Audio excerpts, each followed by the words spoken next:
Hai semua, Wawa kat sini.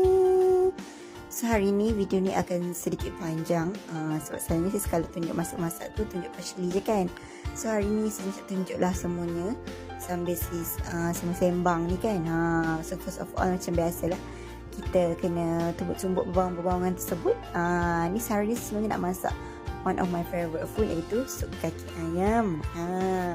So lepas kita tumbuk bawang-bawangan tu, bolehlah kita tumis bersama minyak. Tumis itu kan sebenarnya sup kaki ayam ni daripada kecil saya memang suka. Sebabnya mak suka apa pun makan, and then mak selalu masak dulu. Mak akan rebus lama-lama lah. So macam ni kan, kita dah tumis, dah tuang rempah tu semua. Kita masuk kaki ayam ni, kita rebus lama-lama sampai betul-betul lembut tau. And then after tu just masukkan ni, isi-isi sikit lah. Dia campur dalam satu, boleh lah kita bagi anak nak makan sekali. Payahlah mana masak banyak yang benarnya kan. Lepas tu boleh masukkan kekentangan dan kekiaratan itu. Lepas tu tutup lah.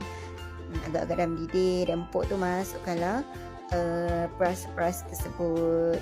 Lepas tu kita selalu akan masukkan tomato, sebab dia macam enhance rasa dia tu lah. Okay. Oh lupa, tadi kena masukkan ni asam jawa ke macam tu lah untuk satu rasa masam.